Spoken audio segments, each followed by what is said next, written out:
Welcome dear friends. इस video में हम बीएड सेमेस्टर 1 के second core course that is education in India status problems and issues को revise करेंगे। इस कोर्स में 4 यूनिट्स हैं। वे हैं concept of education, then salient features of ancient Indian education, secondary education और teacher education and secondary school curriculum.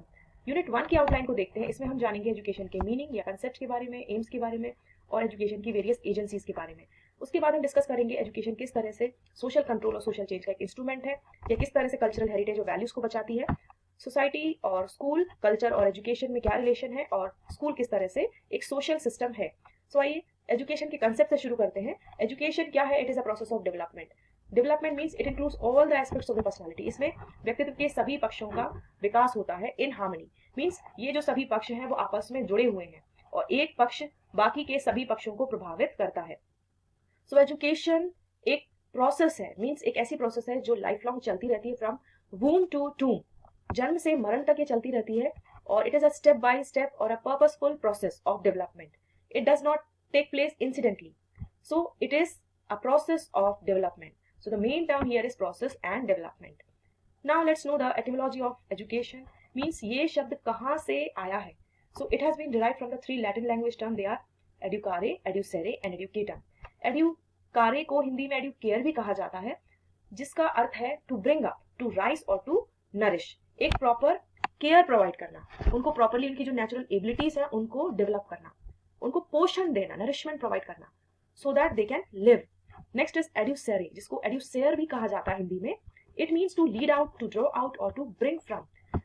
बच्चों में कुछ आंतरिक प्रतिभाएं होती हैं, इन्हें पावर्स होती हैं, उनको बाहर निकाल के लाना, that is educere. Third is educatum, जो भी टैलेंट हमने बाहर निकाला है, ड्रॉ आउट किया है, may be that is in raw form, उसको ट्रेनिंग और टीचिंग की जरूरत है। So educatum is something which is impose from outside, जो एक्सटर्नल है, और इसमें जो टैलेंट है उनको सोसाइटी की डिमांड्स और इंडिविजुअल की नीड्स के अकॉर्डिंग पॉलिश किया जाता है, उनको तराशा जाता है। So this educatum means to train और to teach. So again, let's discuss these terms in detail. Educare is for life. It is to bring up, to rear, to rise and to nourish. The child has to bring up like a plant in the garden by the teacher. His or her potentiality should be developed with proper care and nourishment. Next is educere. That means to lead out, to draw out or to bring from.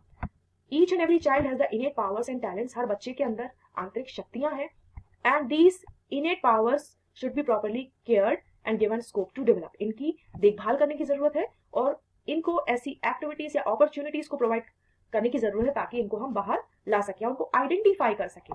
It should be located and proper education to be developed और given. Next is educatum. It is for living, it is an act of teaching और training. This is something which is impose from outside. It is external growth through activities and experience. गतिविधि और अनुभव के द्वारा इनको तराशा जाता है, इनको ट्रेन किया जाता है। सो टीचर्स एजुकेशन प्रोवाइड करते हैं ताकि उनको प्रॉपर्ली इंस्ट्रक्शन प्रोवाइड कर सके और डायरेक्शन दे सके ताकि उनकी एबिलिटीज को प्रॉपर्ली मोल्ड किया जा सके। So there are 2 common terms here, e and duco. E means from inside and duco means to draw out और lead out. So together it means to draw out from within. So now let's know the true meaning of education. Education is the process of development that we have already known. It is a process of development of an individual according to individual's need and demands of society, of which he or she is an integral part. Integral part means अभिन्न अंग है। जो individuals हैं वो समाज के बिना नहीं रह सकते, इसलिए उनको अपनी जो टैलेंट्स है या फिर जो भी एबिलिटीज हैं उनको सोसाइटी की डिमांड के अकॉर्डिंग डेवलप करना और अपनी इंडिविजुअल नीड्स के अकॉर्डिंग भी डेवलप करना। And the process which develops individual needs and demands of the society, develops individual according to the needs and the demands of the society is known as education. Now let's know the agencies of education. Agencies are nothing but the institutions. जो भी संस्थान समाज ने स्थापित किए हैं individuals के development के लिए, उनको हम एजेंसीज ऑफ एजुकेशन कहते हैं। इसे हिंदी में हम शिक्षा के अभिकरण कह सकते हैं। सो ये वे सभी संस्थान होते हैं जो व्यक्तियों के विकास करने में या उनके व्यवहार को परिवर्तित करने में मदद करते हैं और जो समाज की धरोहरें हैं उनको आगामी पीढ़ियों तक हस्तांतरित करने में मदद करते हैं। So society establishes and develops institutions for achieving the modification of behaviour and passing on cultural heritage to the successive generation, and these institutions are known as sources or agencies of education. So these lay direct or indirect influence on individual for their development. इनका influence होता है जिनसे individuals का development होता है। So these are the specialized institutions or organizations that directly or indirectly exercises an educational influences on the child. So there are three types of agencies. They are informal, formal and non-formal. So we are going to compare all these because exams में कई बार comparison आ जाता है, दो के बीच में difference पूछा जाता है या किसी एक के बारे में डिटेल में पूछा जाता है. So you just remember these aspects well. जो ये अंतर के आधार हैं उनको ध्यान रखने की जरूरत है. So let's discuss all these agencies on these basis. First one is meaning. Formal educational agency structured और ऑर्गेनाइज्ड एजुकेशन प्रोवाइड करती हैं एंड एग्जांपल इज स्कूल्स और कॉलेजेस. इनफॉर्मल एजुकेशनल एजेंसीज में एजुकेशन नेचुरली होती है, मींस जो individuals हैं वो नेचुरली सीखते हैं through family, peers, society, media etcetera. And non formal agencies formal system के बाहर शिक्षा प्रदान करती हैं. These provide education outside the formal system but they are intentional and organized. Examples are like open school and skill classes. And open universities are also included in this. Second is goal. Formal educational agencies have specific aims which are fixed in advance.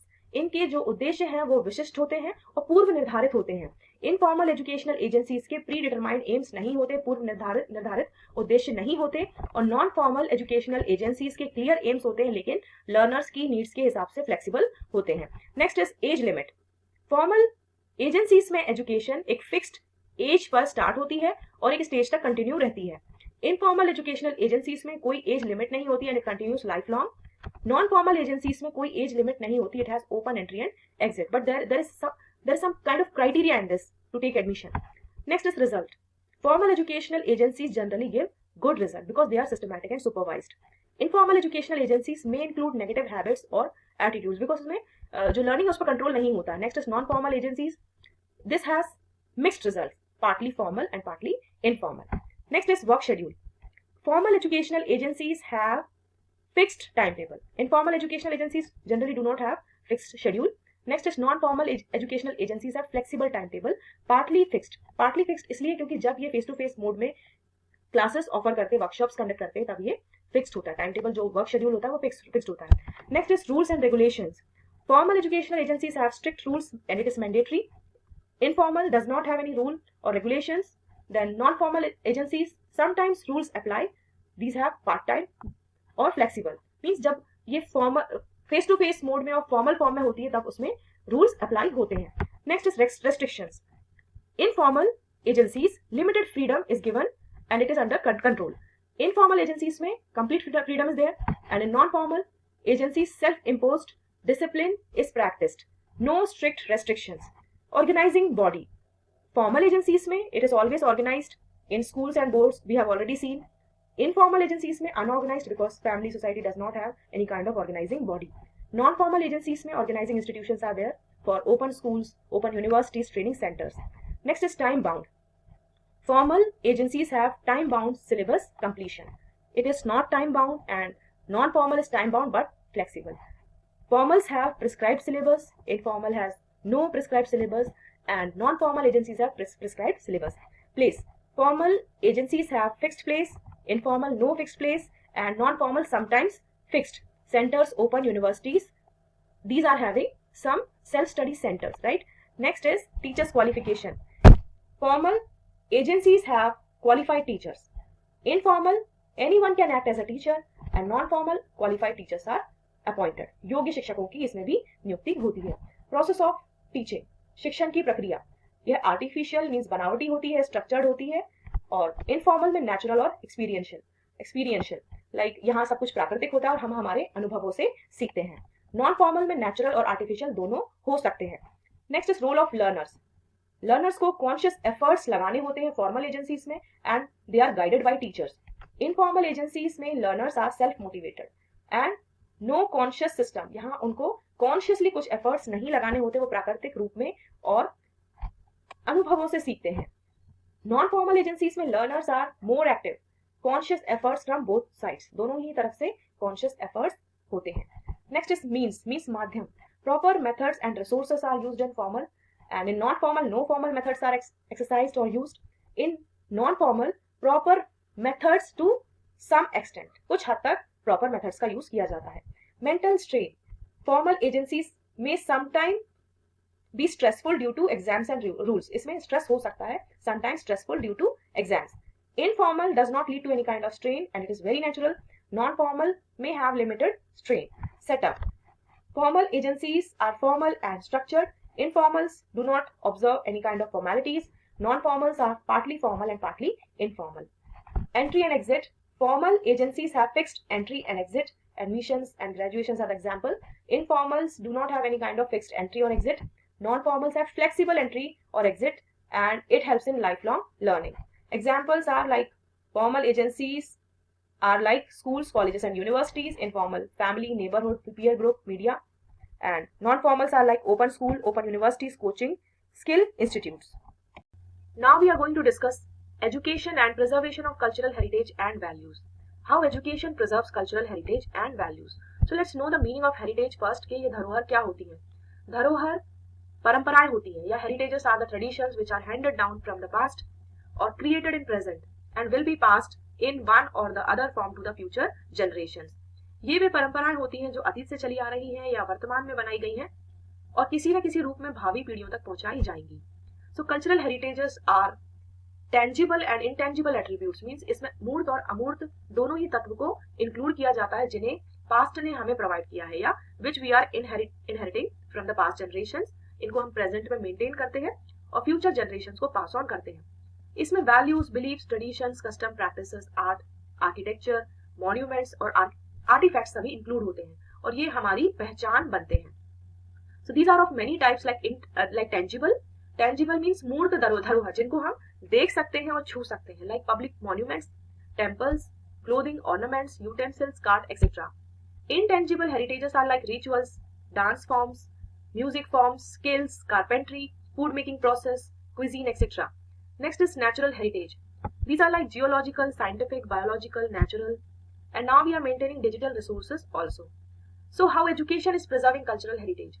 Tangible heritages को means भौतिक विरासतों को हम curriculum में include करके बचाते हैं in the form of history lessons और हम फील्ड ट्रिप्स को ऑर्गेनाइज करते हैं टू म्यूजियम्स और monuments so that they can understand what past has given to us. And by teaching respect for heritage sites. Classroom teaching में students को heritages के बारे में अवेयर किया जाता है और उनके अंदर एप्रिसिएशन की वैल्यूज को डेवलप किया जाता है ताकि वो हेरिटेजेस को अप्रिशिएट कर सके, उनको रेस्पेक्ट कर सके. उनको एनकरेज किया जाता है कि वे कंजर्वेशन एक्टिविटीज में पार्टिसिपेट करें. Next is intangible heritage. इसमें आते हैं और oral traditions, folk songs, dance, theatre, rituals, festivals, traditional medicine, crafts etcetera. इनको हम सेलिब्रेशंस के थ्रू बचाते हैं by celebrating festivals and cultural days in school, teaching performing arts, crafts, yoga, ayurveda, और इसमें हम फोक टेल्स, स्टोरीज को भी इंक्लूड करते हैं लेसन्स में. नेक्स्ट इज लिंग्विस्टिक हेरिटेज, भाषाई विरासत, जैसे रीजनल लैंग्वेजेस जो हमारी क्षेत्रीय भाषाएं हैं, स्क्रिप्ट्स हैं, classical literature like Sanskrit, Tamil, Urdu etcetera. इनको हम करिकुलम में इंक्लूड करते हैं. We promote regional and mother tongues in curriculum. Literature studies में इनको इंक्लूड करते हैं and we also include the stories of the native languages, story telling in native languages. Next is indigenous knowledge system, भारतीय ज्ञान परंपराएं जैसे ayurveda, yoga, farming methods, handloom, weaving, pottery etcetera. Present time में curriculum में इन्हें इंट्रोड्यूस किया जा रहा है through skill based courses. School में लोकल आर्टिसंस को इन्वाइट किया जाता है, उनसे वर्कशॉप्स करवाई जाती है ताकि स्टूडेंट्स इंडिजिनस नॉलेज सिस्टम को समझ सके और उनको प्रैक्टिस कर सके. So in schools artisans, elders और practitioners are invited and workshops are conducted. Next is higher education में भी ट्रेडिशनल नॉलेज पर रिसर्चेस कराई जा रही है. Higher education and research in traditional knowledge. Next is digital heritage like digital archives, virtual museums, online cultural resources. So we are preserving them by using technology to archive and share heritage. इनको हम digital form में preserve करते हैं और उनको share करते हैं ताकि जो फ्यूचर जनरेशंस हैं उनको देख सके, अप्रिशिएट कर सके, उनको समझ सके. So nowadays we are having digital storytelling films and documentaries and we are making heritage accessible to global learners. Now let's know about education and social change और how education is an instrument to change the society. शिक्षा किस तरह से सामाजिक परिवर्तन लाती है. इसको जानने से पहले हम कल्चर के बारे में जानेंगे. Culture is everything which we possess as a member of the society. Culture वह सभी है जो हमने हमारे जन्म के बाद इस समाज से प्राप्त किया है. यह दो तरह का होता है, materialistic and non materialistic culture. Materialistic को हिंदी में हम भौतिक संस्कृति कहते हैं. इसमें वे सभी कल्चर के एलिमेंट्स इंक्लूड होते हैं जो हम देख सकते हैं और छू सकते हैं, लाइक हमारी building, ornaments, temples and so many other things. And non materialistic culture is that part of culture which we can just experience, जिसको हम काफी लंबे समय के बाद महसूस कर सकते हैं, अनुभव कर सकते हैं, लाइक हमारे thoughts, values, ideals, principles etcetera. जब इनमें से किसी में बदलाव आता है तब समाज में बदलाव आता है। So let's know the meaning of social change. Social change refers to modifications in attitudes, behaviours, customs, values and social relations. यहाँ आप देख पाएंगे कि यहाँ नॉन मटेरियलिस्टिक कल्चर की बात हो रही है, क्योंकि ये सभी एलिमेंट्स हम एक्सपीरियंस करते हैं। तो इस मीनिंग में ये कहा जा रहा है कि जब नॉन मटेरियलिस्टिक कल्चर में चेंज आता है तब समाज में बदलाव आता है। हमारे देखने का नजरिया मीन्स हमारी अभिवृत्ति, व्यवहार, प्रथाएं, मूल्य और सामाजिक संबंध में जब परिवर्तन आता है तब समाज में परिवर्तन आता है। It involve changes in social processes, patterns, interaction and organisation. इसमें इन सभी तत्वों को सम्मिलित किया गया है। जब समाज में बदलाव आता है तो सामाजिक प्रक्रिया, पैटर्न्स और अंतःक्रिया और संगठनों में भी बदलाव आता है। आइए कुछ सिंपल डेफिनेशंस को जानते हैं। First is in the words of Biesanz T and Biesanz M, social change refers to changes in both social organisations and culture. जब संस्कृति और सामाजिक संगठन में बदलाव आता है तब समाज में बदलाव आता है। Next is according to the words of T B. Bottomore, social change can be defined as a change in social structure, in particular social institutions or in the relationship between institution। इस परिभाषा में ये कहा गया है कि जब सामाजिक संरचना में बदलाव आता है, विशेष रूप से जब सामाजिक संस्थानों में बदलाव आता है तब समाज में बदलाव आता है। Now let's discuss what is the role of education in social change. शिक्षा किस तरह से समाज में बदलाव लाती है। अब इसको आप कुछ पॉइंट्स के थ्रू जस्टिफाई कर सकते हैं, लाइक एजुकेशन एम्पावरमेंट को एनकरेज करती है, ये इक्वालिटी को प्रमोट करती है, ये अवेयरनेस और क्रिटिकल थिंकिंग बढ़ाती है, सामाजिक जो गतिशीलता है उसको पुनर्बलन देती है या बल देती है, सोशल मोबिलिटी को एनहांस करती है, इनोवेशन और प्रोग्रेस को इंट्रोड्यूस करती है, सिविक पार्टिसिपेशन बढ़ाती है और संस्कृति में बदलाव लाती है। With the help of all these roles, we can justify that education brings social change. So now let's discuss all these points in detail. The first one is empowerment. Education, knowledge, skills और confidence provide करती है जिससे हमारा personal और social improvement होता है। Next is promotion of equality. ये inequality को reduce करती है by offering equal opportunities across gender, caste, class and ethnicity. ये सभी जाति, धर्म, लिंग और संप्रदाय को समान अवसर प्रदान करती है जिससे ये असमानता को कम करती है। Next is awareness and critical thinking. ये स्टूडेंट्स में क्वेश्चनिंग, प्रॉब्लम सॉल्विंग और जस्टिस को एडवोकेट करती है जिससे हम हमारे राइट्स को जानते हैं और उनको एक्सरसाइज कर पाते हैं। नेक्स्ट इज सोशल मोबिलिटी, सामाजिक गतिशीलता। ये कई अवसरों को खोलती है जिससे हमारा सोशो इकोनॉमिक स्टेटस बेहतर हो पाता है और हमें कई तरह के अवसर प्राप्त होते हैं, हमें कई अपॉर्चुनिटीज मिलती है। Next is innovation and progress. It acts as a hub for research, creativity and technological advancement.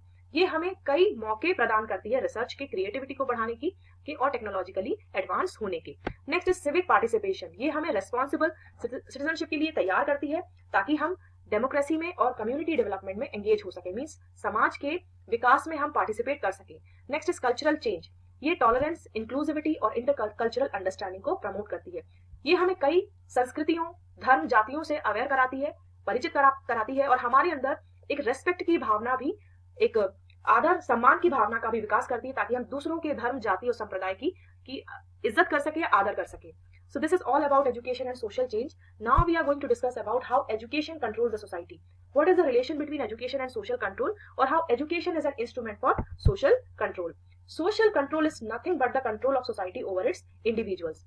इस कंसेप्ट में ही इसका अर्थ छुपा हुआ है सामाजिक नियंत्रण, मीन्स समाज का उसके व्यक्तियों के ऊपर नियंत्रण, और the control of the society over it's individuals. Now let's know the detailed meaning of this concept. Society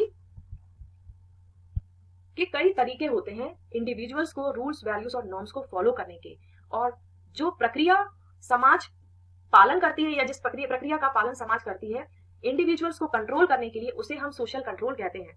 social control is a process by which society uses various means and ways to make individuals follow its rules, values and norms. It ensures conformity and maintains social order. ये सुनिश्चित करती है कि सभी व्यक्ति उन नियमों का, उन मूल्यों का पालन करें और समाज में व्यवस्था बनाए रखें। Examples: obeying laws, respecting elders, following school rules and celebrating festivals in socially accepted ways. समाज कई तरीकों का पालन करती है, जैसे रिवार्ड एंड पनिशमेंट, ताकि सभी जो सामाजिक जो व्यक्ति हैं, इंडिविजुअल्स हैं, उनका पालन करें। आइए सामाजिक नियंत्रण की हिंदी अर्थ को जानते हैं। ये वह प्रक्रिया है जिसके द्वारा समाज अलग अलग तरीकों और साधनों का प्रयोग करके व्यक्तियों को अपने नियमों, मूल्यों और मान्यताओं का पालन करने के लिए प्रेरित करता है। इसका मुख्य उद्देश्य ये है कि समाज में अनुशासन और व्यवस्था बनाए रखना। आइए इसके उदाहरण को जानते हैं, जैसे कानून का पालन करना, बड़ों का सम्मान करना, विद्यालय के नियम मानना और त्योहारों को सामाजिक परंपराओं के अनुसार मनाना। सामाजिक नियंत्रण के कई अभिकरण हैं। There are so many agencies of social control like formal and informal. इन दो कैटेगरीज में हम इनको डिवाइड कर सकते हैं, क्लासीफाई कर सकते हैं। Formal agencies are like law, police, courts, government, and informal agencies are like family, religion, peer groups, and media. Education is also an agency. It works at both the levels like formal and informal. Formal level पर schools में हम rules सीखते हैं, school rules और curriculum include किए जाते हैं, और इनफॉर्मल में हिडन करिकुलम और role models. So now let's know how education is an agency of social control. कि एजुकेशन किस तरह से समाज में व्यवस्था को कायम करने में मदद करती है। So with the help of these points you can justify. First is curriculum को इस तरह से डिजाइन किया जाता है कि स्टूडेंट्स सिर्फ नॉलेज ही ना एक्वायर करें, इसके अलावा वो समाज में रहने लायक भी बने। Next is discipline in school. School से बच्चे डिसिप्लिन सीखते हैं, पंक्चुअलिटी, ओबीडियंस और रूल्स को मानना सीखते हैं। Next is role models. Teachers are just like role models. वे अपने बिहेवियर से, आइडियल से, वैल्यूज से स्टूडेंट्स को इन्फ्लुएंस करते हैं और वे कल्चरल आइडियल्स को ट्रांसमिट करते हैं। Next is festivals and celebration. ये स्कूल्स में होते हैं ताकि कलेक्टिव आइडेंटिटी, एक कॉमन आइडेंटिटी को बिल्ड किया जा सके। Next is language and literature, ताकि जो समान मूल्य हैं उनको प्रमोट किया जा सके, कॉमन वैल्यूज को प्रमोट किया जा सके या इनको बढ़ाया जा सके। Next is hidden curriculum. Direct curriculum के अलावा कुछ ऐसे तत्व भी होते हैं, कुछ ऐसे भी अनकहे पार्ट होते हैं जिनसे बच्चे सीखते हैं। बच्चे ग्रुप्स में इंटरेक्ट करते हैं, कोलैबोरेटिव एक्टिविटीज में पार्टिसिपेट करते हैं और इनके द्वारा वो कोऑपरेशन, रेस्पेक्ट और कंफर्मिटी मींस रूल्स को मानना या नियमों को पालन करना सीखते हैं। आइए इन पॉइंट्स को हम डिटेल में जानते हैं। पहला है करिकुलम। इसमें हिस्ट्री, सिविक्स और मोरल एजुकेशन को इंक्लूड किया जाता है ताकि बच्चों के बिहेवियर को तराशा जा सके, उनके जो व्यवहार है उसको और अच्छा बनाया जा सके। हिस्ट्री से बच्चे देशभक्ति सीखते हैं और अपनी धरोहरों का सम्मान करना सीखते हैं। सिविक्स, जिसको हम पॉलिटिकल साइंस के नाम से जानते हैं, अब इसमें बच्चों को ड्यूटीज और राइट्स से अवेयर किया जाता है, उनको एक्सप्लेन की जाती है। और मोरल एजुकेशन से वे वैल्यूज जैसे ऑनेस्टी, रेस्पेक्ट और रिस्पॉन्सिबिलिटी सीखते हैं और इसके द्वारा वे सीखते हैं कि सोसाइटी में क्या एक्सेप्टेबल और एक्सपेक्टेड है, क्या डिजायरेबल है। Next is discipline in schools. Punctuality, obedience और रूल्स वे स्कूल से सीखते हैं। School rules about uniform, attendance, punctuality, classroom behaviour train students to respect order and discipline. इन सभी से स्टूडेंट्स को ट्रेन किया जाता है कि वे जो व्यवस्था है उसका सम्मान करें और अनुशासन में रहें। इनको प्रैक्टिस करने से स्टूडेंट्स में लो अबाइडिंग सिटीजन्स बनने की आदत का विकास होता है, means they develop habits of law abiding citizens in society. Next is role models. Teachers as role models, and through their behavior, their dress, communication style, they influence students and transmit cultural ideals. Way social norms को carry करते हैं. They embody social norms such as respect, cooperation and fairness. और students teacher की नकल करते हैं, thus adopting socially approved conduct. Next is festivals and celebrations to build collective identity. Schools में राष्ट्रीय पर्व, धार्मिक पर्व और सांस्कृतिक पर्व मनाए जाते हैं। इनसे यूनिटी इन डाइवर्सिटी प्रमोट होती, मींस अनेकता में एकता, social harmony and a sense of belonging to the larger community. Next is language and literature to promote common values. Language, जो भाषा होती है वो संस्कृति को कैरी करती है। Language is a vehicle of culture. By teaching regional languages and literature, education helps to preserve traditions. और क्षेत्रीय भाषा और साहित्य के द्वारा शिक्षा हमारी परंपराओं को बचाती है। कई कहानियां, कविताएं और ऐसे नाटक होते हैं जिनमें नैतिक पाठ होते हैं, means stories, poems and plays carry moral lesson such as truth, sacrifice, courage and justice, and this creates a shared system of values and strengthens social ties. Next is hidden curriculum. The unspoken lessons of cooperation, respect and conformity. ये curriculum एक ऐसा, इसको हिंदी में गुप्त पाठ्यक्रम भी कहा जाता है। ये एक्सप्लिसिटली करिकुलम में ऐड नहीं किया जाता या विजिबल नहीं होता, लेकिन इनडायरेक्टली ये स्टूडेंट्स को इन्फ्लुएंस करता है। पाठ्य पुस्तक के अलावा स्टूडेंट्स स्कूल एनवायरनमेंट से सीखते हैं, पीयर इंटरेक्शन से सीखते हैं। वो नोटबुक शेयर करते हैं, साथ में खेलते हैं, ग्रुप प्रोजेक्ट्स करते हैं और बड़ों का सम्मान करना सीखते हैं। All this transmit values silently. These unspoken lessons help children internalize cooperation, discipline and conformity without direct teaching. So now we are going to start second unit. So firstly we are going to discuss about the Vedic, Buddhist and Islamic system of education. So education system includes all these elements. किसी भी शिक्षा व्यवस्था में ये सभी तत्व होते हैं and all these elements are interconnected और interrelated. किसी भी एजुकेशन सिस्टम को आपको डिस्क्राइब करने को कहा जाए तो आप इन पॉइंट्स को ध्यान में रखिए, so that you can recall the qualities of these elements. Her period में इन एस्पेक्ट्स की कुछ विशेषताएं रही हैं, उन विशेषताओं को आपको लिखना है. In case if they are asking about Vedic education system, so just mention these aspects and the features of these aspects. ये वो पक्ष क्या हैं और उन पक्षों की विशेषताएं क्या थी. In case if they are asking about the difference, you can compare 2 or 3. If they are asking about 2, compare 2. If they are asking 3, then you can mention all these 3. So let's know period. So the first basis of difference is period. So here Vedic education started from 1500 BCE onwards. Ancient प्राचीन भारत में ये शिक्षा व्यवस्था थी. Buddhist education started in 6th century BCE after Buddha, and Islamic education in 7th century CE after Prophet Muhammad. Vedic education के institutions थे जैसे गुरुकुल, आश्रम, परिषद, टॉल्स एक्सेट्रा. बुद्धिस्ट एजुकेशन के इंस्टीट्यूशन थे विहार, मोनास्ट्रीज जिनको हम मठ बोलते हैं, नालंदा और तक्षशिला इसके विश्वविद्यालय थे. इस्लामिक एजुकेशन के इंस्टीट्यूशन है लाइक मदरसा, मकतब और मॉस्क जिसे हम मस्जिद भी कहते हैं. टीचर को गुरु बुलाया जाता था वैदिक एजुकेशन में. बुद्धिस्ट एजुकेशन में भिक्षु या मॉन्क, आचार्य भी कहा जाता था, और इस्लामिक एजुकेशन में उस्ताद या मौलवी. स्टूडेंट्स को ब्रह्मचारी कहा जाता था वैदिक पीरियड में, mainly upper caste specially Brahmans and Kshatriyas. Buddhist education में स्टूडेंट्स को भिक्षु बुलाया जाता था, और जो नए स्टूडेंट्स होते थे उनको श्रमण कहा जाता था. All class open to all including women. इन सभी इसमें विमेन को भी मठ में इंक्लूड किया गया था. इस्लामिक एजुकेशन में स्टूडेंट्स, ऐसा कोई स्पेसिफिक नेम नहीं मैंने देखा, इसलिए just students I have mentioned here. In Vedic education system medium of instruction was Sanskrit, Buddhist education Pali और Prakrit, and Islamic education Arabian और पर्शियन जिसे हम हिंदी में अरबी और फारसी कहते हैं. बाद में इंडिया में उर्दू भी यूज हुई. अब हम जानते हैं करिकुलम के बारे में.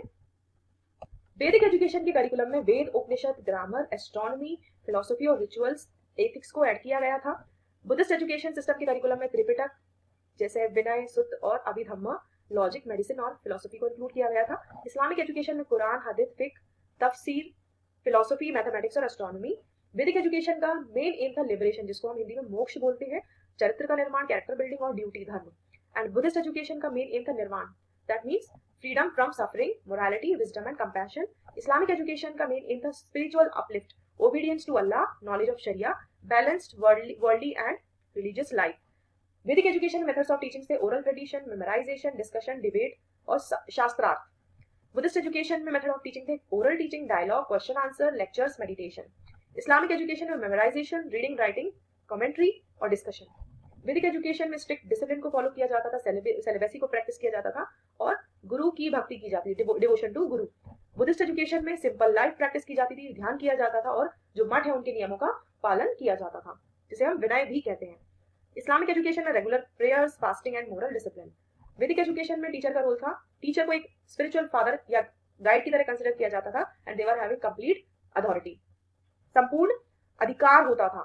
बुद्धिस्ट एजुकेशन में टीचर, फ्रेंड, गाइड और मोरल एग्जाम्पल हुआ करते, they were just like role models. Islamic education में वो सांसारिक और आध्यात्मिक दोनों ही मैटर्स में स्टूडेंट्स को गाइड करते थे, guide in both worldly and spiritual matters. Next is access and inclusivity. This is restricted only to the upper caste and women's were limited. Buddhist education was more inclusive, means इसमें सभी जाति धर्म के लिए access था या उनको प्रवेश दिया जाता था, इंक्लूडिंग women. इस्लामिक एजुकेशन में इंक्लूसिविटी थी within Muslim community, some restrictions were there for others. And Vedic education की फंडिंग या सपोर्ट किंग, रिच पेट्रन्स और डोनेशंस के थ्रू होती थी. Buddhist education was supported by kings, monasteries or public donations, and Islamic education was supported by endowments, rulers, community donations. And let's know its impact. It has laid the foundation of Hindu philosophy और Gurukul system. इसने गुरुकुल व्यवस्था की नींव रखी और Buddhist education में बड़ी बड़ी यूनिवर्सिटीज बनाई गई जैसे Nalanda, Takshashila, and they become the centre of global learning. Islamic education में क्लासिकल नॉलेज को प्रिजर्व किया गया, इस्लामिक कल्चर को स्प्रेड किया गया और इसने साइंस में भी कंट्रीब्यूट किया. Now let's discuss the next topic, that is major landmarks of British system of education, particularly from the viewpoint of aim, structure, curriculum and methods of teaching. European influx Vasco da Gama से शुरू हुआ. He came in India in 1498. वो कैलिकट केरला में पहुंचे और Portuguese traders और Portuguese Christian missionaries वे पहले थे जो भारत आए. और new education started by them, Portuguese Christian missionaries in 1510. British Christian missionaries have strengthened the education system. They came in India in 1613 and they have strengthened the foundation of modern education in India. The maximum contribution was led by British Christian missionaries and the east India company. British system of education को हम 5 period या faces में divide कर सकते हैं। In the first phase the country was ruled by east India company. East India company का साम्राज्य था, लेकिन वे इंडियन एजुकेशन में इंटरेस्टेड नहीं थे। सेकेंड फेज में ईस्ट इंडिया कंपनी ने एजुकेशन की रेस्पॉन्सिबिलिटी ली, या उनको बाध्य बनाया गया रेस्पॉन्सिबिलिटी लेने के लिए, और उनसे कहा गया कि वे सालाना 1 लाख रुपए इंडियन एजुकेशन पर खर्च करेंगे। And they were ready to spend the sum of 1 lakh on Indian education, but in 1813 a controversy took place. एक कंट्रोवर्सी हुई, that is known as oriental and occidental controversy, जिसे हम हिंदी में प्राची या एवं प्रतीची विवाद कहते हैं। 20 वर्षों तक शिक्षा ना हो सकी। उसके बाद मैकॉले भारत आए और उन्होंने हिस्टोरिकल मिनट लिखा, और ये लागू हुआ और एजुकेशन इस कंट्री में शुरू हुई 1835 में। इसे मैकॉले का विवरण पत्र भी कहा जाता है। Then comes the Wood's dispatch. इसे वुड का महाअधिकार पत्र कहा जाता है, जिसे Magna Carta of Indian education भी कहा जाता है। और ये कॉम्प्रिहेंसिव पॉलिसी थी, जिसने सभी के अधिकारों की बात कही, और इंक्लूजन इस पॉलिसी के बाद बढ़ा। But rule of east India company came to an end in 1857 and directly British rule started in this country। उसके बाद हंटर कमीशन बना, और जिसने प्राइमरी एजुकेशन पर ज्यादा फोकस किया, वुमेन एजुकेशन और the education of backward classes. In fourth phase Lord Curzon policy was made. Lord Curzon policy बनी, जिसने यूनिवर्सिटी एजुकेशन पर ज्यादा फोकस किया, कंट्रोल की बात कही और क्वालिटी की बात कही। 1904 में इंडियन यूनिवर्सिटीज एक्ट पास हुआ। फिफ्थ फेज में they were trying to solve the immediate problem through various committees and reports। Let's have a look at the timeline of major events। The first is Charter Act of 1830। ये बहुत ही significant event है, क्योंकि इसने east India company को compel किया कि वो Indian education की रिस्पॉन्सिबिलिटी ले और उसके लिए फंड्स भी एलोकेट करें। The first significant state involvement in education, allocating funds for educational promotion. Next is Macaulay's minute of 1835। इसने इंग्लिश एजुकेशन पर एम्फेसिस किया, ताकि एक ऐसे इंग्लिश स्पीकिंग इंडियंस की क्लास को क्रिएट किया जा सके जो उनके काम को आसान बना सके। Next is Wood's dispatch of 1854। That was a comprehensive educational policy to promote western knowledge and sciences, जो पश्चिमी ज्ञान और विज्ञान को प्रमोट कर सके। Next is establishment of universities in 1857 like universities of Calcutta, Bombay and Madras to formalise higher education. Next is Hunter commission of 1882। It has recommended to expand primary education and promote female education। प्राथमिक शिक्षा के विस्तार और महिला शिक्षा को बढ़ाने की सिफारिश इस कमीशन ने दी। Next is Indian universities act of 1904। इसकी मुख्य सिफारिश ये थी कि यूनिवर्सिटी की फंक्शनिंग को सुधारना और हायर एजुकेशन को स्टैंडर्डाइज करना। Next is Hartog committee of 1929। इसने प्राइमरी और सेकेंडरी एजुकेशन पर फोकस किया और इश्यूज जैसे हाई ड्रॉप आउट रेट को हाईलाइट किया, और इसको सुधारने के मेजर्स भी सजेस्ट किए, ताकि एजुकेशन की क्वालिटी और रिटेंशन को इम्प्रूव किया जा सके। Now we are going to know the aims of British education in India। So the first is colonial control। For colonial control, they wanted to promote education and knowledge of modern sciences among Indians। Bharat में आधुनिक विज्ञान की शिक्षा और ज्ञान को बढ़ाना, और एक ऐसे वर्ग का निर्माण करना जो रक्त और रंग में भारतीय हो, लेकिन टेस्ट, ओपिनियन, मोरल और इंटेलेक्ट में बिल्कुल अंग्रेजों की तरह हो। To create a class of persons Indian in blood and colour but English in taste, in opinions, in morals and intellect. And to create a system of education that would promote Western knowledge and sciences। एक ऐसी शिक्षा व्यवस्था का निर्माण करना जो पश्चिमी ज्ञान और विज्ञान को प्रमोट कर सके। And this they have done through these events। Next is the next main aim is westernization। शिक्षा का पश्चिमीकरण करना, ताकि नैतिक और बौद्धिक विकास हो सके, for moral and intellectual development. British ऐसा मानते थे कि वेस्टर्न एजुकेशन को इम्पार्ट करके वो इंडियंस को मोरली और इंटेलेक्चुअली अपलिफ्ट कर सकते हैं, मीन्स उनका नैतिक और बौद्धिक विकास कर सकते हैं, ताकि वो ज्यादा सभ्य हो सके और उन पर आसानी से शासन किया जा सके। Now we are going to know the structure of British education in India। So main 2 points are to be remembered। First is centralized control and hierarchical system। केंद्रीय नियंत्रण शिक्षा पर था, और इसमें शिक्षा के लिए फंड्स को एलोकेट करने का आइडिया इंट्रोड्यूस हुआ, ताकि भारत में ज्ञान का प्रसार हो सके। Next is they have recommended reforms to promote primary education and emphasize the need for female education। मुख्य 2 सिफारिशें की गई कि प्राइमरी एजुकेशन को प्रमोट करना है और महिला शिक्षा की आवश्यकता पर जोर दिया जाना चाहिए। यूनिवर्सिटी की फंक्शनिंग को सुधारना, ताकि बेहतर रूप से नियंत्रित किया जा सके और हायर एजुकेशन को स्टैंडर्डाइज किया जा सके। Reform the functioning of universities to ensure better control and standardisation of higher education. और हियरार्किकल सिस्टम को फॉर्मली इंट्रोड्यूस किया गया। They have introduced 3 levels of education: primary, secondary and higher। So primary education में main focus basic literacy पर था and was often under funded. ये under funded रही। इसमें मिशनरी स्कूल्स ने बहुत ही सिग्निफिकेंट रोल प्ले किया प्राइमरी एजुकेशन को प्रमोट करने में। सेकेंडरी एजुकेशन के लिए हाई स्कूल्स वर एस्टैब्लिश्ड। हाई स्कूल की स्थापना हुई। जिन्होंने एजुकेशन को ऑफर किया। इसका मेन एम था स्टूडेंट्स को हायर एजुकेशन और एडमिनिस्ट्रेटिव जॉब्स के लिए तैयार करना। Established high schools that offered education aimed at preparing students for higher education और administrative jobs. Next is higher education. For this, universities were established in 1857, like University of Calcutta, Bombay, and Madras, that marked the formalization of higher education. Now let's discuss the curriculum of British education in India. The most important element in the curriculum was English language. पाठ्यक्रम में जो सबसे आवश्यक तत्व था वो थी अंग्रेजी भाषा। मैकॉले के मिनट ने इस बात की सिफारिश की कि अंग्रेजी को शिक्षा का माध्यम होना चाहिए। Advocated for English as the medium of instruction and believing it to be superior to vernacular languages and essential for accessing Western knowledge. उन्होंने ये कहा, उन्होंने माना कि जो देशी भारतीय भाषाएं उनसे ये सर्वोपरि है और ये वेस्टर्न नॉलेज को प्राप्त करने के लिए जरूरी है। नेक्स्ट इज वुड्स डिस्पैच में इंग्लिश को हायर एजुकेशन में रीइंफोर्स किया। उन्होंने इंग्लिश के यूज को रीइंफोर्स किया while also advocating for the development of vernacular languages at the primary level. प्राथमिक स्तर पर जो क्षेत्रीय भाषाएं उनके विकास की सिफारिश भी दी।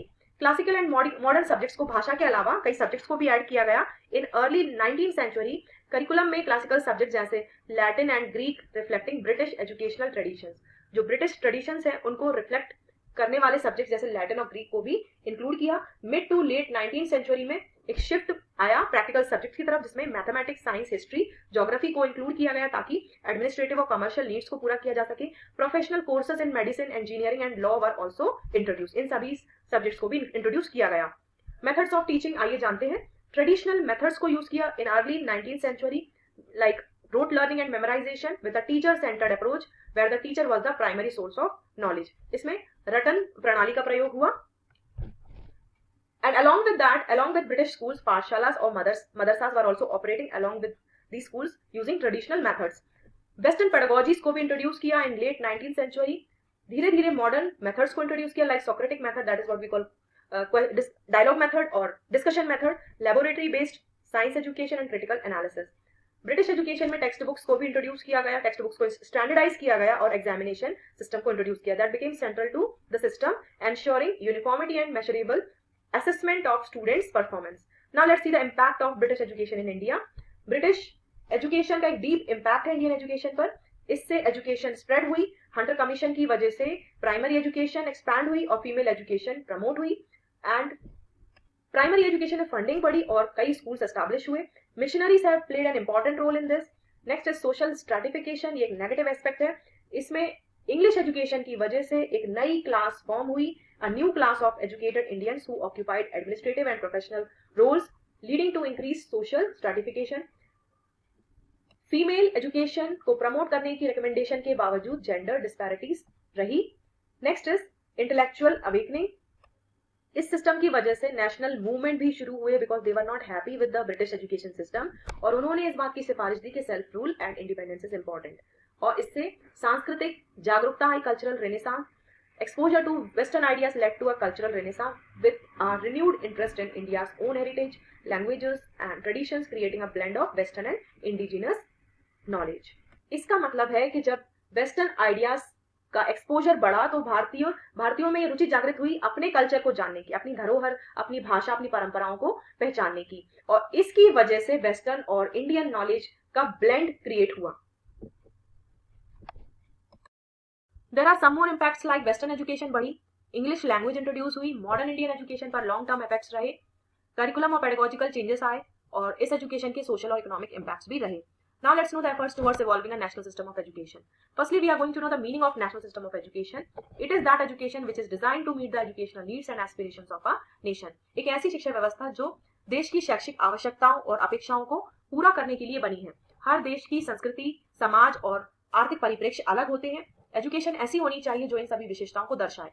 Every nation has unique cultural, social and economic context. Therefore, education must reflect these characteristics. ऐसी शिक्षा व्यवस्था का मेन एम ये होता है कि सभी स्टूडेंट्स को क्वालिटी एजुकेशन रिसीव हो irrespective of any differences. The aim is to ensure that all students regardless of caste, creed, gender और location have access to education of comparable quality and this education system supports national curriculum framework which balances core subject, जो सभी विषयों को balance करती है with flexibility so that it becomes suitable to regional and cultural needs. ऐसी शिक्षा व्यवस्था की जरूरत इसलिए थी क्योंकि जो कॉलोनियल एजुकेशन सिस्टम थी वो एंटी इंडियन और अनडेमोक्रेटिक थी और ये लोगों की आवश्यकता और अपेक्षाओं को पूरा करने में फेल साबित हुई। It was in the hands of Europeans, जिसका इंडियन सोसाइटी से कनेक्शन नहीं था। The curriculum was theoretical, narrow and impractical, और जिसका मेन फोकस था गवर्नमेंट में क्लरिकल जॉब्स को हासिल करना। इसमें मदर टंग और कल्चरल लैंग्वेजेस या लोकल कल्चर को इग्नोर किया और इंग्लिश को as a medium of instruction impose किया। So these efforts are classified in 3 phases. So firstly we are going to know the first phase. ये phase Bengal से शुरू हुआ और विद्रोह शुरू हुए और इनके आइडियाज दूसरे रीजन्स में भी स्प्रेड हुए। क्लियर ऑब्जेक्टिव्स नहीं थे, ये जो प्रोटेस्ट थे वो इमोशंस ऑफ पेट्रियोटिज्म ड्रिवन थे। सबसे पहला काम ये किया गया कि गवर्नमेंट स्कूल्स ऑफ कोर्स का बॉयकॉट हुआ और पहली national council of education Jadavpur में फॉर्म हुई। पहला नेशनल स्कूल रंगपुर में एस्टैब्लिश हुआ और जिसे पब्लिक डोनेशन से एस्टैब्लिश किया गया और we can say supported by public donations. So this is now the Jadavpur university. In second phase Gandhi ji emerged as a national leader और 1920 में कांग्रेस रेजोल्यूशन पास हुआ जिसमें एनकरेज किया गया कि सरकारी स्कूल से बच्चों को विड्रॉ करें और नेशनल स्कूल्स को एस्टैब्लिश करें। नॉन कॉपरेशन मूवमेंट ने एजुकेशनल रिफॉर्म्स को और बूस्ट किया। टीचर्स और स्टूडेंट दोनों ने प्रोटेस्ट किए against the anti national curriculum. Gopal Krishna Gokhale emphasise the Indianisation of education. In third phase Gandhi ji has introduced basic education scheme. इसका मेन फोकस टेक्निकल और वोकेशनल ट्रेनिंग पर था और इसके थ्रू वे चाहते थे कि एजुकेशन को नेशनल डेवलपमेंट और सेल्फ रिलायंस से लिंक किया जाए। These are the main features of Gandhi ji basic education. ये जो मूवमेंट्स थे वो फेल हुए क्योंकि these were emotionally driven and these lacked structural planning. Political instability की वजह से पार्टिसिपेशन इन्फ्लुएंस हुआ। Financial constraints hindered implementation. वित्त की कमी की वजह से इंप्लीमेंटेशन कम हुआ। टीचर्स और स्टूडेंट्स दोनों ही पॉलिटिक्स से जुड़े और we can say were drawn into political conflicts. But there were some achievements and impact. इन मूवमेंट्स ने इंडियन एजुकेशनल पॉलिसीज के डेवलपमेंट में हेल्प किया। This has expanded access to primary education. Mother tongue में instructions को encourage किया, मातृभाषा में शिक्षा को प्रोत्साहित किया and these have promoted the development of national languages. Gandhi ji की बेसिक एजुकेशन स्कीम एक लैंडमार्क इनिशिएटिव बनी। विमेन में लिटरेसी इंप्रूव हुई। School environment became more inclusive and supportive. विद्यालय का वातावरण और ज्यादा समावेशी और सहयोगी बना। National consciousness was strengthened fuelling the freedom struggle and many permanent educational institutions were founded. कई परमानेंट शिक्षा संस्थान या स्थायी शिक्षा संस्थान की स्थापना हुई। This is the table of leaders और organisation and their contribution. Now let's know the legacy of the movement. इससे भारतीय ज्ञान व्यवस्था को नव जीवन मिला। It has encourage the revival of indigenous knowledge system. It focused on making education accessible. सभी को शिक्षा प्राप्त हो, इस पर फोकस था। It has promoted nationalism, self-reliance and cultural pride. इसने देशभक्ति, स्वावलंबिता और राष्ट्र की संस्कृति पर गर्व को प्रमोट किया। It has stressed holistic development, means physical, mental, spiritual growth, सभी पक्षों पर जोर दिया। It has laid the foundation for today's educational policies and institution. इसी ने आज की जो पॉलिसीज और संस्थान है उसकी नींव रखी। गांधी जी के बेसिक एजुकेशन के सिद्धांत का पालन होने लगा, मींस प्रैक्टिकल स्किल्स को लर्निंग से जोड़ा गया। Now let's revise unit third. We are beginning with these 3 topics. First one is secondary education commission 1952-53, national education commission 1964-66 and new education policy 1986 with POA 1992. POA stands for programme of action. So for your convenience I have made this comparison table. इसकी help से आप तीनों को quickly और easily revise कर सकते हैं with the help of these aspects. So let's revise. Secondary education commission के चेयरपर्सन थे डॉक्टर ए लक्ष्मण स्वामी मुदालियर, इसीलिए इसे मुदालियर कमीशन के नाम से भी जाना जाता है। नेशनल एजुकेशन कमीशन के चेयरपर्सन थे डॉक्टर DS कोठारी, इसीलिए इसे कोठारी कमीशन के नाम से जाना जाता है। नेशनल पॉलिसी ऑन एजुकेशन के ये कोई सिंगल चेयरपर्सन नहीं थे, ये राजीव गांधी गवर्नमेंट में बनी थी, इसे HRD मिनिस्ट्री ने फॉर्मुलेट किया था और प्रोग्राम ऑफ एक्शन 1992 में फॉर्मुलेट की गई थी under PV Narasimha Rao government. Secondary education commission का मेन फोकस था रिफॉर्मेशन ऑफ सेकेंडरी एजुकेशन पर। नेशनल एजुकेशन कमीशन का मेन फोकस था comprehensive review of the entire education system और NEP 1986 न्यू एजुकेशन पॉलिसी का फोकस था universalisation, equality, modernisation and vocationalisation of education पर। Now let's know the key recommendations of all these 3। We are beginning with the first one that is secondary education commission. इसकी main recommendation थी diversified courses at secondary stage, ताकि students के interest और need के according वो course को pursue कर सके। Next is 3 years secondary and 3 years higher secondary pattern. Emphasis on science, vocational and agricultural education, guidance and counseling services for the students, improvement of teacher status and training. Now let's know the key recommendations of National Education Commission. First is 10+2+3 structure of education जो NEP 2020 तक चला. Next is common school system for social justice, vocationalization at +2 stage, free and compulsory education up to 14 years, emphasis on science and technology and work experience, and 3 language formula so that students can interact locally, nationally and globally. Next is national policy on education की key recommendation. सबसे पहली है equal opportunities for SC, ST, women and weaker sections, Navodaya Vidyalaya for rural talented students, Operation Blackboard to improve primary schools, then adult and non-formal education, use of technology that is TV, radio, ICT, vocational education and skill-based learning, curriculum changes to promote values and national integration. Next aspect is vocationalization. Secondary education commission ने recommend किया कि diversified curriculum को introduce किया जाए including vocational streams. National education commission में vocationalisation पर strongly emphasis किया at higher secondary.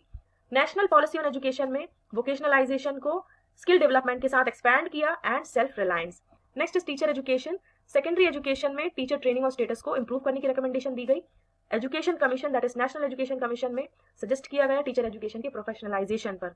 National NPE 1986 में डाइट को लॉन्च किया गया that is district institutes of education and training. Next is equality and access. It was not a major focus but mainly structural reforms. इसमें सिर्फ structure को reform करने की बात कही गई, इक्वालिटी और एक्सेस पर उतना फोकस नहीं था. नेशनल एजुकेशन कमीशन ने कॉमन स्कूल सिस्टम को सजेस्ट किया ताकि इनइक्वालिटी को रिड्यूस किया जा सके. एनपी 1986 में ये स्ट्रॉन्ग फोकस था inclusive education, women's education and SC/STs upliftment. Next is curriculum and methods. इसमें सेकेंडरी एजुकेशन कमीशन में science, technical and agricultural subjects को इंक्लूड किया गया और गाइडेंस एंड काउंसलिंग सर्विसेज पर जोर दिया गया. नेशनल एजुकेशन कमीशन में work experience, science education and national integration पर जोर दिया गया. एनपी 1986 और POA 1992 में value based education, environmental education और ICT बेस्ड पेडागोजी पर एम्फेसिस किया गया. सेकेंडरी एजुकेशन कमीशन का इम्पैक्ट ये हुआ कि इसके बाद 10+2 स्ट्रक्चर इवॉल्व हुआ जो 2020 तक चला till NEP 2020. And National Education Commission and NP 1986 has laid the foundation of present day education system.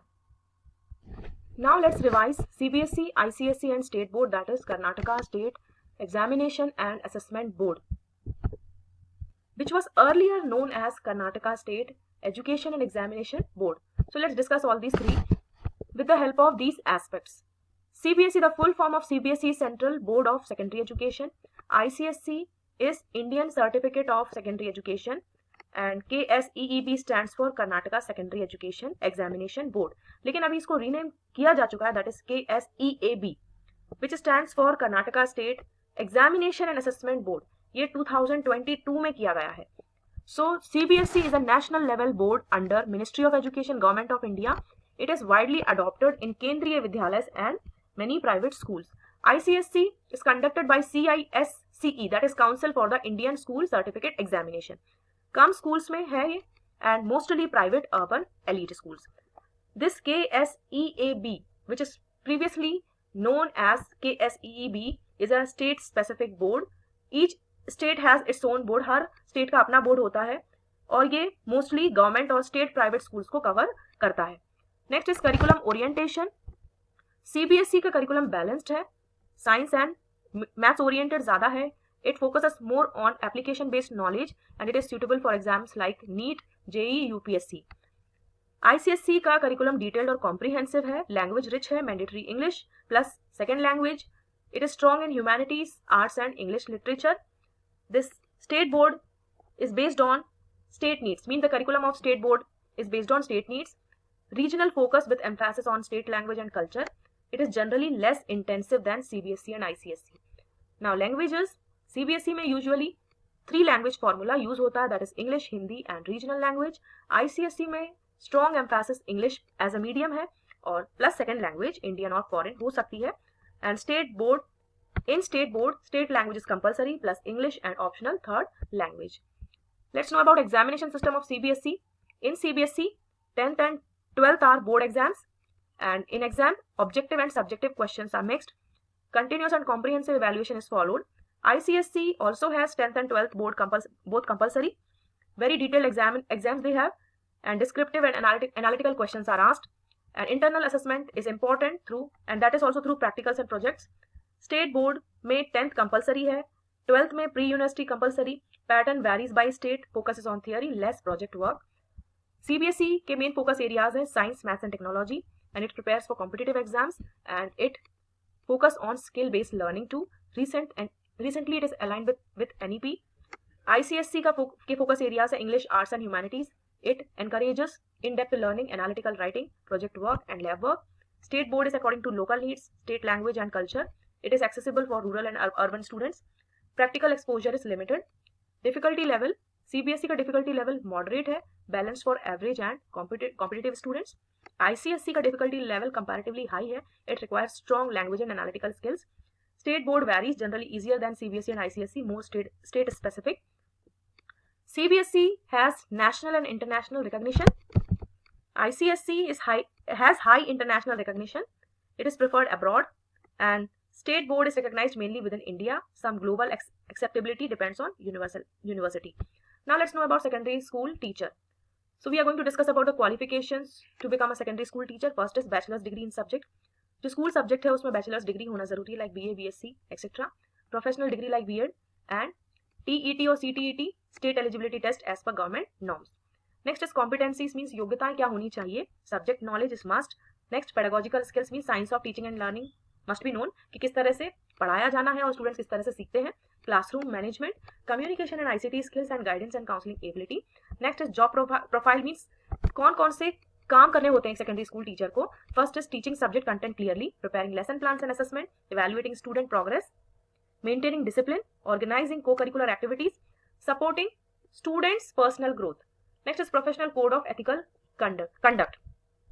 Means what is desirable from them. First is honesty and integrity in teaching, fairness in evaluation, respect for students' dignity, non-discrimination on the ground of gender, caste, religion, continuous professional development, commitment to community and national values. Now let's know what are the roles of secondary school teacher in emerging India. So the first very important role is knowledge provider. Impart strong subject knowledge to prepare students for higher education and careers. Students में इस तरह से knowledge को construct करना ताकि वो अपने आप को हायर एजुकेशन के लिए प्रिपेयर कर सकें. Next is skill developer, builds 21st century skills like critical thinking, creativity, communication and ICT use. Next is value educator, inculcates moral, cultural and democratic values for responsible citizenship. Next is guide and mentor, counsel students on academic, personal and career choices. Innovator, uses modern methods like ICT, projects experiential learning and teaching. Inclusive educator, the one who promotes equity, gender sensitivity and education for all sections of society. Next is nation builder, shapes students into disciplined, skilled and value-based citizens for a progressive India. Now we are going to discuss the general aims and objectives of secondary education in India. So these are the general aims and objectives of secondary education. First is academic excellence, preparation for higher education, vocational education and career readiness, personal and social development, cultural and national identity, health and physical education, citizenship and civic sense. Now we are going to know about the structure of secondary education in India. Now let's know about the stage or structure of secondary education. There are 3 stages of secondary education. First is lower secondary, then comes the secondary or upper secondary, and then senior secondary. Lower secondary serves as a bridge between primary and secondary education. ये primary और secondary के बीच में एक bridge की तरह काम करता है और इसमें फोकस होता है बेसिक एकेडमिक स्किल्स पर और इस लेवल में वाइडर रेंज ऑफ सब्जेक्ट्स को इंट्रोड्यूस किया जाता है और फाउंडेशनल नॉलेज को डेवलप किया जाता है. Then come secondary. ये स्टेज स्टूडेंट्स को सेकेंडरी स्कूल सर्टिफिकेट के लिए तैयार करती है. इसमें करिकुलम ज्यादा फोकस्ड होता है और एम्फेसिस कोर सब्जेक्ट्स पर होता है. कुछ इलेक्टिव्स भी होते हैं, स्टूडेंट्स को अलाउ किया जाता है कि वे अपने इंटरेस्ट और एप्टीट्यूड के अकॉर्डिंग उन्हें चूज कर सके. Then come senior secondary which is also known as higher secondary. ये स्टेज स्टूडेंट्स को अलाउ करती है कि वे स्पेसिफिक स्ट्रीम्स में स्पेशलाइज हो सके. This stage allow students to specialise in specific streams such as science, commerce और आर्ट्स और humanities based on their interest and career aspirations. Now let's know about the curriculum of secondary education. There are core subjects, electives and vocational subjects also. Core subjects include mathematics, science, social science and languages. Electives में students को allow किया जाता है कि वे अपने interest और future goals के आधार पर या on that basis they can choose the elective subjects. These could include subjects like computer science, physical education, fine arts, etc. कुछ schools में vocational subjects भी available होते हैं जो practical skills provide करते हैं in fields like information technology, retail, agriculture and more.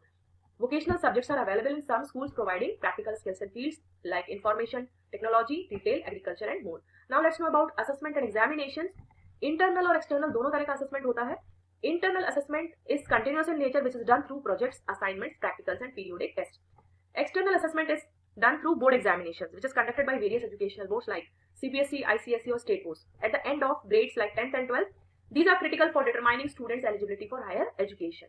Now let's know about educational boards. There are like CBSE, ICSE and state boards.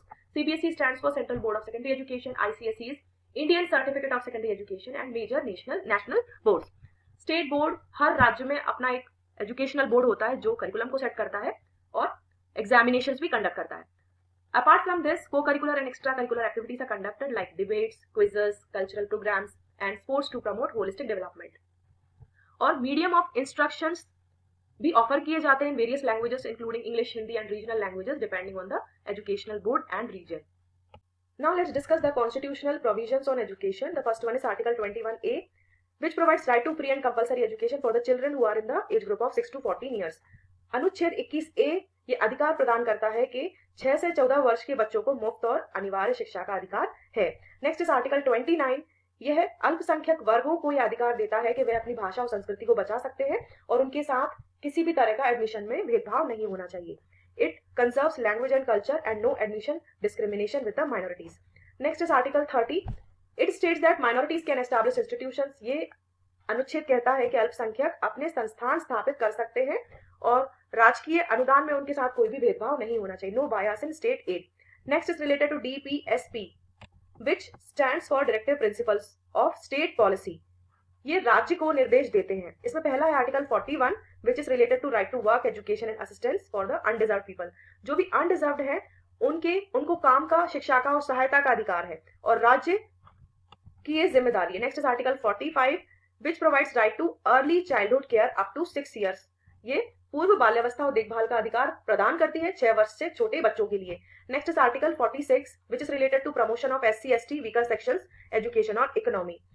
ये कहती है कि अनुसूचित जाति, जनजाति और कमजोर वर्ग की शिक्षा को प्रमोट करना है. Next is related to division of power. इसमें है आर्टिकल 246. इसमें यह लिखा गया है कि एजुकेशन को कंकरेंट लिस्ट में रखा गया, मीन समवर्ती सूची में रखा गया है और शिक्षा की जो जिम्मेदारी है वो केंद्र और राज्य सरकार दोनों की होगी और ये दोनों ही शिक्षा संबंधी कानून बना सकते हैं. Next are related to cultural and educational rights. इसमें पहला है आर्टिकल 350A. ये कहता है कि प्राइमरी एजुकेशन मातृभाषा में होनी चाहिए, primary education in mother tongue. Next is article 350B. It states that special officer should be there for linguistic minorities. जो भाषाई रूप से अल्पसंख्यक हैं उनके लिए विशेष अधिकारी होना चाहिए. Next is related to national integration and duties. इसमें आता है आर्टिकल 51A. ये कहता है कि सभी नागरिकों को संविधान का पालन करना चाहिए, संस्कृति को बचाना चाहिए और देश में हार्मनी और यूनिटी को प्रमोट करना चाहिए और education helps to fulfil it. एक बार फिर से क्विकली इसको रिवाइज कर लेते हैं. Article 21A is related to right to education, free and compulsory education for the children aged 6 to 14 years. Next is Article 29 for the protection of interest of minorities. Article 30 is related to right of minorities to establish and administer educational institutions. Thereafter we have known directive principles of state policy. इसमें पहला हमने जाना था Article 41 which is related to right to work, to education and to public assistance in certain cases of unemployment, old age, sickness and disablement and in other cases of undeserved wants. Next is Article 45 which provides provision for early childhood care and education for all children until they complete the age of 6 years. Thereafter we have discussed Article 46 which is related to the promotion of educational and economic interest of scheduled caste, scheduled tribes and other weaker sections. Now we are going to discuss the next topic, that is RAMSA, which stands for राष्ट्रीय माध्यमिक शिक्षा अभियान. ये unit 4 का topic है, तो आइए जानते हैं. इस स्कीम को मार्च 2009 में लॉन्च किया गया था. इसके मेन ऑब्जेक्टिव्स थे to enhance access to secondary education and to improve its quality. जो माध्यमिक शिक्षा है उसके लिए उपलब्धता को बढ़ाना और उसकी क्वालिटी को सुधारना. दूसरा ऑब्जेक्टिव था to remove gender, socio economic and disability barriers, providing universal access to secondary level education by 2017. लिंग, सामाजिक, आर्थिक और डिसेबिलिटी बैरियर्स को रिमूव करना ताकि सेकेंडरी लेवल एजुकेशन में यूनिवर्सल एक्सेस प्रोवाइड किया जा सके, मीन सभी को उपलब्ध कराई जा सके बाय 2017, मीन 2017 तक. आइए इस स्कीम से रिलेटेड 3 Qs को जानते हैं. ये इस स्कीम को समझने में आपको आसानी प्रदान करेंगे. इसमें पहला है quantity. Important physical facilities to be provided under the schemes are means जो भौतिक सुविधाएं हैं उनको प्रदान करना, जैसे additional classrooms to the existing schools, जो पहले से स्थापित विद्यालय हैं उनमें एक्स्ट्रा क्लासरूम्स कंस्ट्रक्ट करना, लेबोरेटरीज बनाना, libraries, art and craft room, toilet blocks, drinking water provisions and residential hostel for teachers in remote areas. Next Q is quality intervention. जो इस स्कीम में प्रोवाइड किए गए थे उसमें पहला है appointment of additional teachers to reduce pupil teacher ratio to 30:1। Teachers की अतिरिक्त नियुक्ति करना जिससे जो टीचर स्टूडेंट रेशियो है उसको कम किया जा सके, या प्यूपल टीचर रेशियो बोल सकते हैं। नेक्स्ट है साइंस, मैथ्स और इंग्लिश एजुकेशन पर फोकस करना। इन सर्विस ट्रेनिंग प्रोवाइड करना टीचर्स को ताकि वो क्वालिटी एजुकेशन प्रोवाइड कर सके, अपडेटेड रह सके। Science laboratories, ICT enabled education, curriculum reforms, पाठ्यक्रम में सुधार लाना, और एंड टीचिंग लर्निंग रिफॉर्म्स ताकि जो पठन पाठन की जो विधियां हैं उनमें सुधार आ सके। Next Q is equity intervention. इसमें कई इक्विटी इंटरवेंशन किए गए, जैसे कि एससी, एसटी और माइनॉरिटी एरियाज में स्कूल्स को खोलना, और वीकर सेक्शन के बच्चों के एनरोलमेंट पर फोकस करना या उसको एम्फेसाइज करना। Opening of schools in SC, ST, minority areas, emphasizing on enrolment of weaker section students, more female teachers in schools and separate toilet blocks for girls. Now let's know about NCT which stands for national council for teacher education. ये body teacher education को भारत में regulate करती है, means monitor करती है, control करती है। ये टीचर एजुकेशन कोर्सेज जैसे बीएड, डीएलएड, एमएड के लिए नॉर्म्स और स्टैंडर्ड्स बनाती है, और ये टीचर एजुकेशन इंस्टीट्यूशंस को रिकॉग्निशन मींस मान्यता प्रदान करती है, और ये टीचर एजुकेशन में क्वालिटी और अकाउंटेबिलिटी को सुनिश्चित करती है, और टीचर एजुकेशन में रिसर्च और इनोवेशंस को प्रमोट करती है। Next is CTE which stands for college of teacher education. ये टीचर एजुकेशन में स्पेशलाइज्ड इंस्टीट्यूशंस हैं जो प्री सर्विस और इन सर्विस ट्रेनिंग प्रोवाइड करते हैं फॉर सेकेंडरी स्कूल टीचर्स। ये एक्सटेंशन प्रोग्राम और स्कूल एक्सपीरियंस प्रोग्राम भी चलाते हैं, ये इंस्ट्रक्शनल मटेरियल डेवलप करते हैं, और ये इनोवेशंस और रिसर्च को टीचर एजुकेशन की फील्ड में प्रमोट करते हैं। Next is IASE which stands for institute of advanced studies in education. ये higher level teacher education institutions हैं जो टीचर एजुकेशन में एडवांस ट्रेनिंग और रिसर्च कंडक्ट करते हैं। ये MEd, MPhil, PhD programmes organise करते हैं, और ये सीटीई और डाइट के लिए रिसोर्स सेंटर की तरह फंक्शन करते हैं। ये टीचर एजुकेशन में एक्सेलेंस और लीडरशिप को प्रमोट करते हैं। Next is NCERT which stands for national council of educational research and training. ये नेशनल करिकुलम फ्रेमवर्क डेवलप करते हैं, ये टेक्स्ट बुक्स को बनाते हैं और पब्लिश करते हैं, फॉर एग्जाम्पल एनसीईआरटी बुक्स। ये स्टेट और यूनियन टेरिटरीज को टेक्निकल और एकेडमिक सपोर्ट प्रोवाइड करते हैं। ये स्कूल एजुकेशन और पेडागोजी में रिसर्चर्स कंडक्ट करते हैं। ये टीचर ट्रेनिंग प्रोग्राम्स डिजाइन करते हैं, और ये सर्वेस और स्टडीज ऑर्गेनाइज करते हैं like NCERT learning achievement surveys. Next is DSERT, directorate of state educational research and training. ये स्टेट लेवल पर काम करती है ये body. This is the state level counterpart of NCERT. ये स्टेट नीड्स के अकॉर्डिंग करिकुलम और textbooks बनाती है। ये टीचर्स को इन सर्विस ट्रेनिंग प्रोवाइड करती है, एजुकेशन में स्टेट लेवल रिसर्च कंडक्ट करती है, और डाइट को सुपरवाइज और सपोर्ट करती है। DIET stands for district institutes of education and training. Let's know about teacher education in India. Firstly we are going to know the status of teacher education in India. ये बहुत ही बड़ा system है, एक expanded system है। It is a large network of BEd, DElEd, MEd, DIET, CTE and IASE। ये सभी courses को एनसीटी रेगुलेट करती है। It prepares the norms and standards for various teacher education courses and institutions. इस पर dual control है, national level bodies है और स्टेट लेवल बॉडीज है लाइक नेशनल लेवल बॉडीज है like NCT, NCERT, and state level bodies are SCERT and DSERT।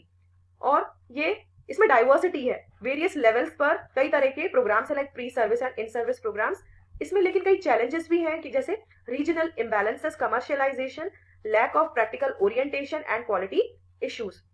Recent trends ये हैं कि अभी टीचर एजुकेशन में ICT, inclusive education, continuous professional development और निष्ठा ट्रेनिंग पर फोकस किया जाने लगा है। आइए इसके एम्स को जानते हैं। इसका मेन एम ये है कॉम्पिटेंट, कमिटेड और प्रोफेशनल टीचर्स को तैयार करना, टीचर्स में ह्यूमन, सोशल और मोरल वैल्यूज को डेवलप करना, उनको इक्विप करना ताकि वे मॉडर्न पेडागोजिकल स्किल्स और टेक्नोलॉजी का यूज कर सके, उनमें रिसर्च, इनोवेशन और रिफ्लेक्टिव प्रैक्टिसेस को प्रमोट करना, और ये एंश्योर करना कि एजुकेशन के द्वारा नेशनल इंटीग्रेशन, सोशल कोहिशन और डेमोक्रेटिक वैल्यूज को डेवलप कर सके वे।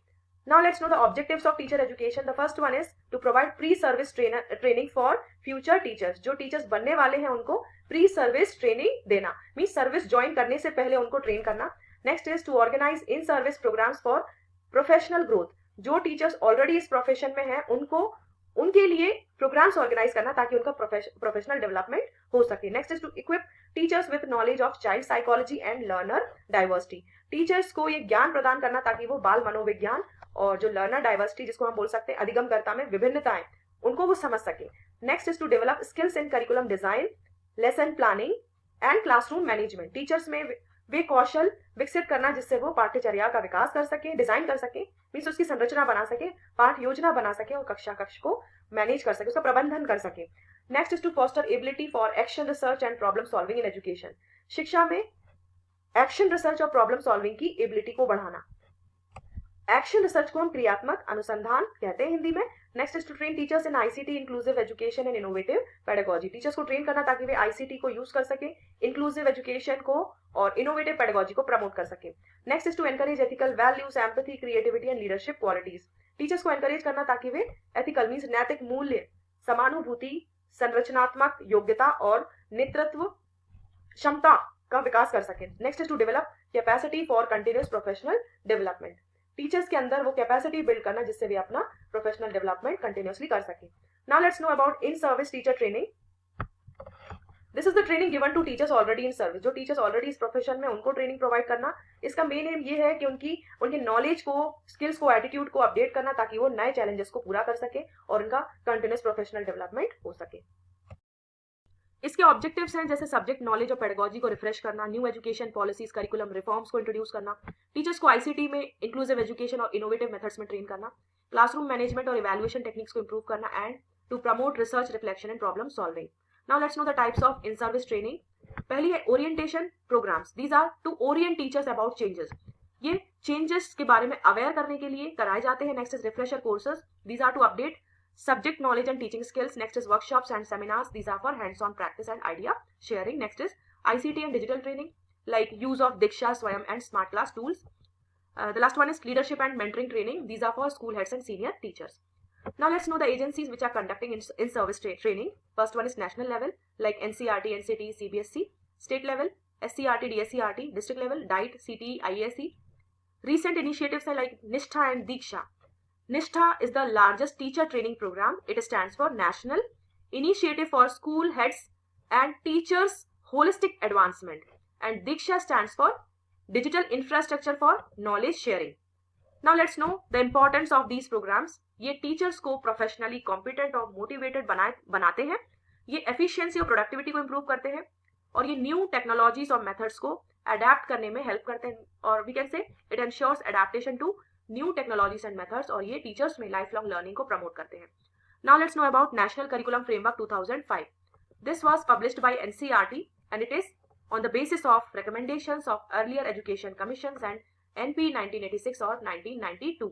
इसको प्रीवियस पॉलिसीज और कमीशंस की रिकमेंडेशन के आधार पर बनाया गया था। इसका मेन फोकस था चाइल्ड सेंटर्ड, एक्टिविटी बेस्ड और इंक्लूसिव एजुकेशन पर। आइए इसके की फीचर्स को जानते हैं।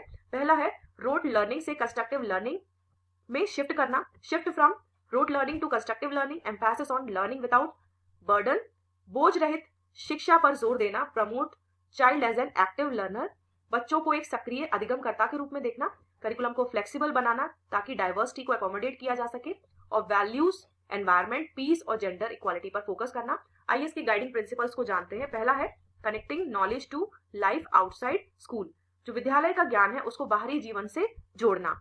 Next is to ensure learning is shifted away from rote, अधिगम को रटने से दूर करना, करिकुलम को इस तरह से एनरिच करना कि वो कम स्ट्रेसफुल हो जाए, enrich curriculum to make it less stressful and to make exams flexible, integrated with classroom life, परीक्षा को लचीला और कक्षा जीवन से जोड़ना और nurture an identity, value, democratic spirit, बच्चों की विशेष पहचान, मूल्य का विकास करना और उनमें लोकतांत्रिक दृष्टिकोण का पोषण करना।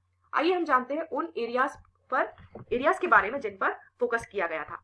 पहला है लैंग्वेज। इसमें प्राइमरी लेवल पर मातृभाषा को माध्यम बनाने पर जोर दिया गया।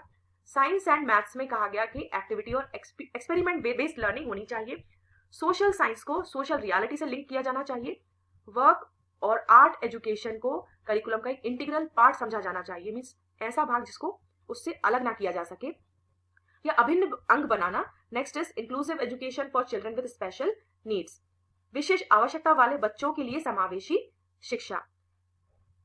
इसका महत्व ये है कि इसके आधार पर टेक्स्ट बुक्स को डिजाइन किया गया, टीचर का रोल फैसिलिटेटर, गाइड और मेंटर के रूप में देखा गया और इसने इक्विटी, क्रिएटिविटी और क्रिटिकल थिंकिंग को प्रमोट किया।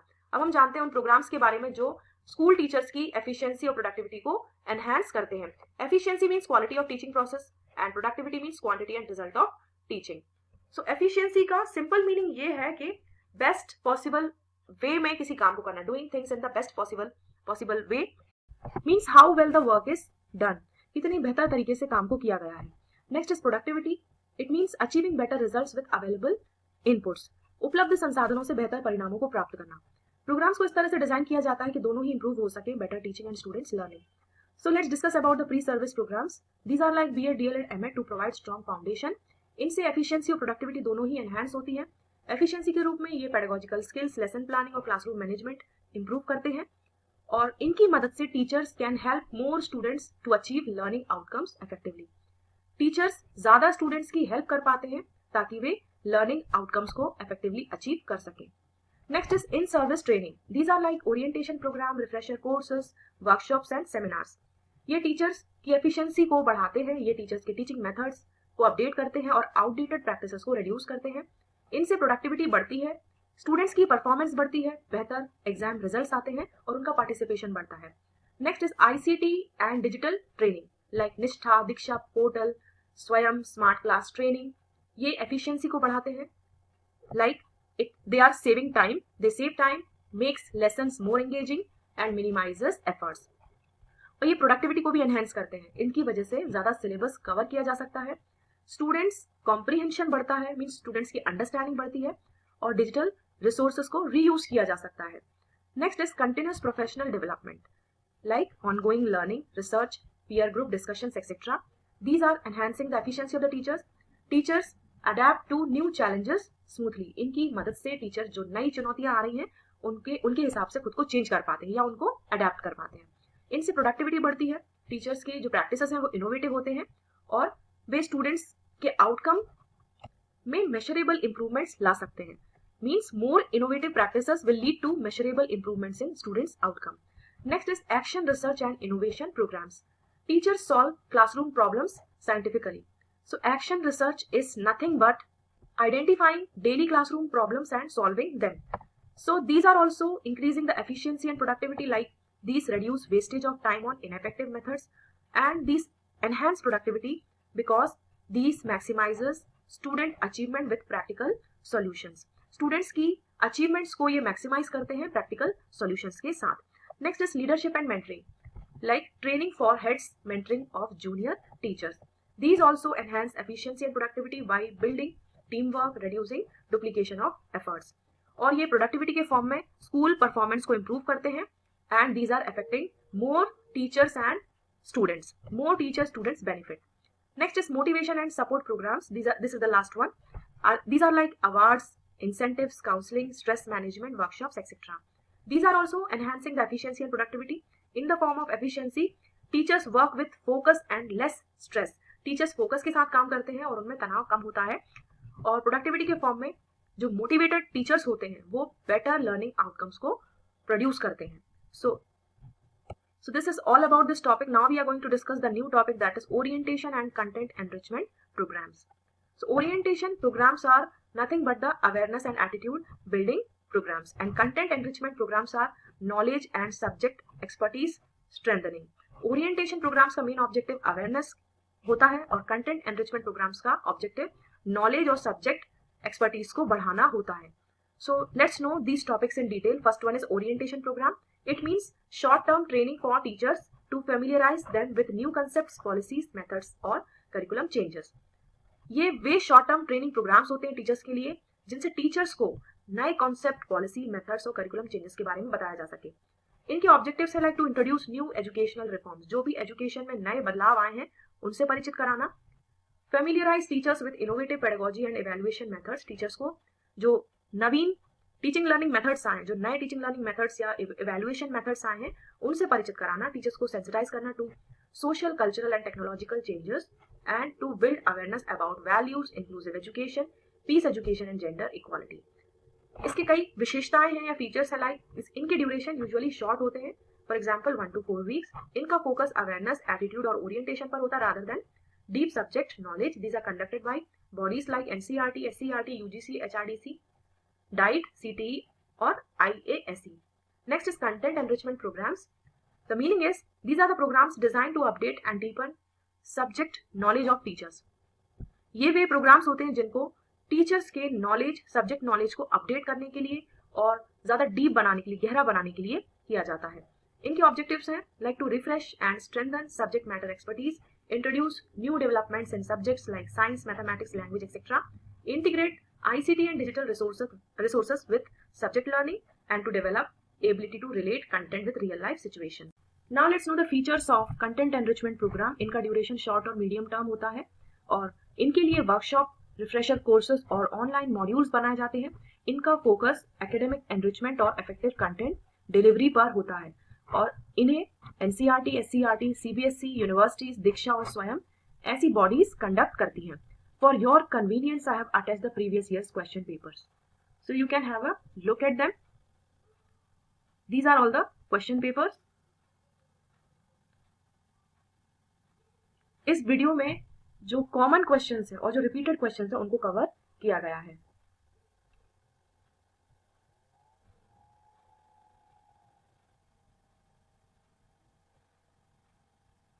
Thank you so much.